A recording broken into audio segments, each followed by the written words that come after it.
Varicose veins తో బాధపడుతున్నారా? భారతదేశంలోనే బెస్ట్ ట్రీట్మెంట్ అందించే ఏకైక హాస్పిటల్ ఏవిస్.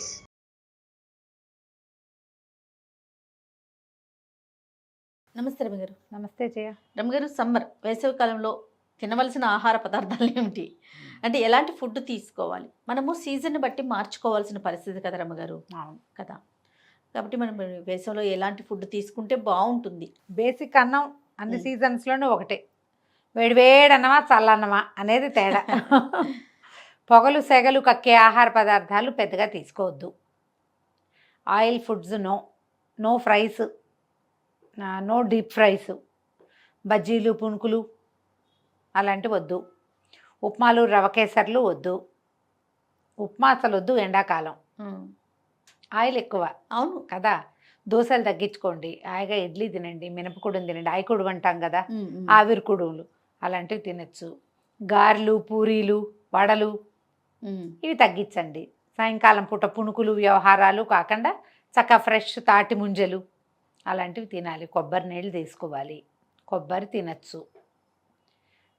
కొంచెం నీటి కూరలు, ఎక్కువ ఆయిల్స్ వేయకుండా పలచగా ఉండేవి నీటి కూరలు. పెసరపప్పు ఎక్కువ తీసుకోవటం, వడదెబ్బ తగలకుండా.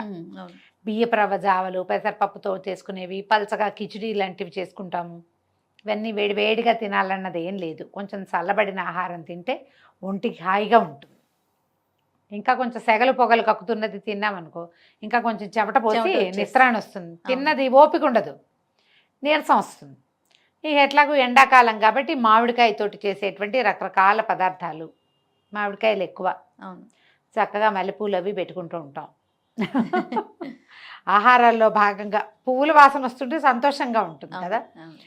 ఇది ఎలా అంటే ప్రతిసారి మనం సీజన్లు మార్పు వచ్చినప్పుడల్లా మనమేం మార్చుకోం, మనమేం అనం, ఆటోమేటిక్గా మారిపోతుంది. అబ్బాయి ఇంత వేడివేడి అన్నం ఎవడ తింటాడు, ఏదో చల్లగా అంత అన్నం పొద్దునే రాత్రి అన్నం ఉంటే ఒక గుప్పెడు అన్నం తింటే సరిపోతుంది. పులిహార్లు అవి తగ్గించండి, పులిహార్లు వద్దు. దాని బదులు దద్దోజనం బెస్ట్. అవును, పెరుగన్నం కలుపుకొని కొంచెం చిన్న తాలింపు వేసుకునో వేసుకోకుండానో కాసిన ధాన్యం గింజలు వేసుకుని, 2 జామకాయ ముక్కలు వేసుకుని, లేదా 2 యాపిల్ ముక్కలు వేసుకుని, అరటిపండు ముక్కలు వేసుకునో పెరుగన్నం తింటే కడుపులో చల్ల కదలకుండా ఉంటుంది. మజ్జిగ అన్నము అలాంటివి పెంచుకుంటే బాగుంటుంది. ఈ చింతపండు వ్యవహారం కొంచెం తగ్గించుకుని మామిడికాయ పులుపుని యాడ్ చేసుకోండి. ఇప్పుడు రసం అది పెట్టుకున్నాం అనుకోండి రమ్మగారు, చింతపండుకు బదులు మామిడికాయ రసం, పచ్చి మామిడికాయ రసం చాలా బాగుంటుంది. మామిడికాయ చారు ఎలా చేసుకోవాలో మన ఛానల్లో ఉంది, వెతకండి. పచ్చి మామిడికాయ రసం బాగుంటుంది, హాయిగా ఉంటుంది అన్నంలో తినడానికి. తోతాపూరి మామిడికాయలు అయితే బెస్ట్. ఇప్పుడు వస్తాయి అంటారా? ఇంకొక 15 రోజులు పోతే వచ్చేస్తాయి. తర్వాత ఏమో కొంచెం జావలు తాగటం, బియ్యపు రవ్వ జావని, తర్వాత జొన్న గట్కని, తర్వాత రాగి మాల్ట్ మామూలుగా రాగిపిండి, పచ్చి రాగిపిండి అయినా సరే శుభ్రంగా ఉడకబెట్టుకోండి. నేను ఒక మంచి మెథడ్ చెప్తా. పచ్చిదే రాగిపిండి, మనం మాల్ట్ చేసింది కాదు, రాగులు పట్టించాం లేదా బజార్ నుంచి తెచ్చుకున్నాం రాగిపిండి, రాత్రి నీళ్ళల్లో పోసి కలిపి పక్కన పెట్టండి. తెల్లారేసరికి కొంచెం పులుస్తుంది, అది ఉడికించుకోండి. దాంట్లో మజ్జిగ ఉప్పు వేసుకోండి. ఎక్సలెంట్గా, అద్భుతమైన probiotic, iron rich, copper rich, అది కాల్షియము చల్లగాను ఉంటుంది. సూపర్. అది చల్లారాక తీసుకోవటమే. పొద్దున్నే లేవగానే ఉడకబెట్టి పక్కన పెట్టేసామంటే దాన్ని కాస్త మజ్జిగ పోసి పలచం చేసుకోండి, హాయిగా ఉప్పు వేసుకుని తాగండి. పిల్లలకి ఇవ్వడానికి చాలా బాగుంటుంది. కొంచెం మరీ చంటిపిల్లలకి 3 ఏళ్ళు 4 ఏళ్ల లోపల పిల్లలకి ఈ రాత్రి నానబెట్టింది వద్దు. కొంచెం 5-6 సంవత్సరాలు వస్తే ఇవ్వచ్చు, పెద్దవాళ్ళు హాయిగా తాగచ్చు. లేదా పొద్దునే ఉడికించుకోండి, పొద్దునే ఉడకబెట్టండి దాన్ని, దానిలో రాగి మాల్ట్ చేసుకుంటే చాలా బాగుంటుంది. జొన్న గట్క కూడా చాలా బాగుంటుంది. జొన్న గట్క వీడియో కూడా ఉంది మన దగ్గర. అవును, మీరు అదైనా చూడొచ్చు. మజ్జిగ కలుపుకోండి, పాలు పంచదార వేసుకోకుండా ఈ జావల్లో మజ్జిగ వేసుకోండి. సగ్గుబియ్యం జావ ఒకటి తాగొచ్చు. సగ్గుబియ్యం కూడా మనం సగ్గుబియ్యం అంత లావునుంటాయి, అవి కాదని ఇప్పుడు నైలాన్ సగ్గుబియ్యం తెస్తున్నాం, అవి వద్దు కదా, లావువే తీసుకోండి. కాకపోతే మీరు ఈజీ మెథడ్ ఏం చేయొచ్చు అంటే శుభ్రంగా సగ్గుబియ్యం మిక్సీలో వేసి గ్రైండ్ చేసి మెత్త పిండి చేసి పారేయండి. 10 నిమిషాల్లో ఉడికిపోతుంది అది. ఓకే, కానీ చెయ్యి పెట్టి కదుపుతూ ఉండాలి, అయితే అడుగంటే శుద్ధ కట్టేస్తుంది. హాయిగా దాంట్లో మజ్జిగ పోసుకుని తాగండి. సగ్గుబియ్యంలో పాలు పంచదార వేసుకోవచ్చు సాయంకాలాలు. పొద్దుటిపూట అయితే మీరు మజ్జిగ పోసుకోవచ్చు. దీన్ని నేనైతే కూడా- ఏమి వేసుకొని ఒట్టి సగ్గుబియ్యం జావే తాగుతాను నేను. దీన్ని కూడా నైట్ నానబెట్టుకోమంటారా? అక్కర్లా, మీరు గనక గ్రైండ్ చేసి మెత్తటి పొడి చేసుకుంటే 5 నిమిషాలు నానబెట్టి ఉడకబెట్టేసుకోవచ్చు. 5 ఓ. మినిట్స్ చాలు. ఓకే. అలాంటివి ఏవైనా చేయొచ్చు.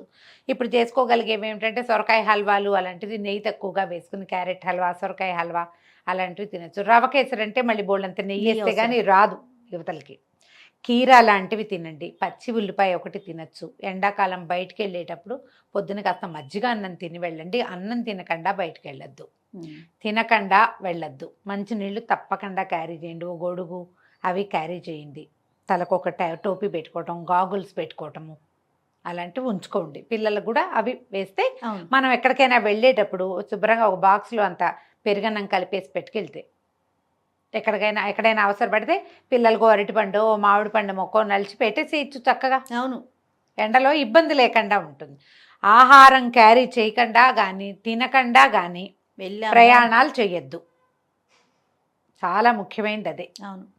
ఏదైనా మనది ఇప్పుడు పప్పులోవి చేసుకుంటాం, ఆకుకూర పప్పు వాటిల్లో కూడా చింతపండు బదులు మామిడికాయ వాడుకోండి ఈ సీజన్ అంతా. తర్వాత ఆంపన్నా లాంటివి చేసుకోవచ్చు. పచ్చి మామిడికాయ ఏదే జ్యూసు, నిమ్మకాయ జ్యూస్ లాంటివి తీసుకోవచ్చు. లెమన్ జ్యూస్ తీసుకోవచ్చు. సబ్జా గింజలు నీళ్ళల్లో వేసి బాగా నానబెట్టడం. పొద్దున్నే వేసామంటే 11 గంటకల్లా సరిపడా నానిపోతాయి. సబ్జా గింజలు తీసుకోవచ్చు రోజుకు ఒకసారి. ఇప్పుడు చియా సీడ్స్ కూడా తీసుకుంటున్నాము. చియా కంటే కూడా సబ్జా ఎక్కువ చలవ చేస్తుందని భావిస్తా జయ నేను. అవును కదా. అవును రమ్య గారు. తాటి ముంజలు బాగా దొరుకుతాయి. చక్కగా తాటి ముంజలు తినండి. లేత కొబ్బరి తినచ్చు. ఇవన్నీ ఏంటంటే మనకి వడగొట్టకుండా ఎండ తాలూకు ఎఫెక్ట్ శరీరం మీద లేకుండా ఉంటాయి. ఒక మంచి కుండ కొనుక్కొచ్చి ఇంట్లో పెట్టుకోండి. ఫస్ట్ అది ముఖ్యంగా పెట్టుకోండి. కందిపప్పు కంటే పెసరపప్పు పెంచండి. పెసరపప్పు పలచగా చారులాగా చేసుకోవచ్చు. పెసరపప్పు చారు కూడా ఉంది మన దగ్గర. అవును. సూప్ లాగా కూడా ఇవ్వచ్చు కదా దాన్ని, ఈవినింగ్ సూప్ లాగా. ఇప్పుడు టమాటాలు అవి కూడా తక్కువకే వస్తాయి. ఆవకాయలు ఊరగాయలు పెట్టుకుంటాం కదా, ఆవకాయ అన్నం తిన్న రోజున దాంట్లో కొంచెం అంత వెన్నో మీగడో వేసుకోండి. మజ్జిగ అన్నం తప్పకుండా తినండి. ఈ ముంజలు తిన్న రోజున ఆవకాయ తింటే ముంజల వల్ల వచ్చే కడుపులో నొప్పి రాకుండా ఉంటుంది. కొంతమందికి సూట్ కాదు కదా, అవును. ఆవకాయ తినాలి. మామిడి పళ్ళు ఈ సీజన్లో ధారాళంగా దొరుకుతాయి. చక్కగా మామిడి పళ్ళు సీజన్లో దొరికినంత కాలము తినండి. మరీ పసిపిల్లలు ఉంటే కనుక ఖర్జూరాలు లాంటివి ఏమైనా కొట్టి, ఎండు ఖర్జూరం నీటిలో వేసామనుకో, ఆ నీళ్ళు ఇస్తే పిల్లలకి వడగొట్టకుండా ఉంటుంది, దాహం తీరుతుంది. సాధ్యమైనంత బయట తినద్దు. మీరు ఈ బయట ఫుడ్స్లో ఎక్కువగా ఆయిల్స్ ఉంటాయి. యూజ్డ్ ఆయిల్స్ ఉండే అవకాశం ఉంది. నిల్వ ఉండటం కోసం ఎక్కువసేపు ఉండటం కోసం ఆయిల్ ఎక్కువ పడుతుంది. ఆ నూనె కూడా వాళ్ళు యూజ్డ్ ఆయిల్ వేస్తారేమో మీకు తెలియదు. నూనె తగిలిందంటే దాహం పెరిగిపోతుంది. దాహం వేసిందంటే అన్నం తగ్గిపోతుంది. ఆహారం తగ్గితే ఆటోమేటిక్గా నీరసం వస్తుంది కదా. సాధ్యమైనంత అన్నం తినండి. ఒకవేళ చపాతీలు, గోధుమ రొట్టెలు అలవాటు ఉన్న వాళ్ళు దాంతోపాటు కొంచెం మజ్జిగ అన్నాన్ని యాడ్ చేసుకోండి. పెరుగు పెంచితే ఎంత పెరుగు మజ్జిగ ఇంటేక్ ఎంత ఎక్కువ తీసుకుంటే అంత మంచిది. జాగ్రత్తగా ఉండటమే ఎండాకాలం. అంతే. ఇక నుంచి మొదలుపెట్టి ఈ 4 నెలలు కదా. పచ్చి పులుసు చెప్పలేదు రమ్మగారు. ఇప్పుడు చింతపండు పచ్చి పులుసు, ఉల్లిపాయలు వేసి పచ్చి పులుసు చేసుకుంటాం కదా. నువ్వులు పచ్చి పులుసులు అవి కూడా చేస్తారు జయ తెలంగాణలో కదా. తీసుకొస్తుంది రమ్మగారు. నువ్వులు పచ్చి పులుసు అలాంటిది కూడా ఏదైనా. మేము మెంతి మజ్జిగలు ఎక్కువ చేసుకుంటాం. మజ్జిగ చీలికి పలచక దాంట్లో తాలింపు వేసుకోవటం. ఓకే. మెంతి మజ్జిగ అంటాం, అది చేయొచ్చు. తర్వాత ఏమో రైతాలు ఎక్కువ తినండి. కీరలతోటి వాటితోటి చేసుకునేవి.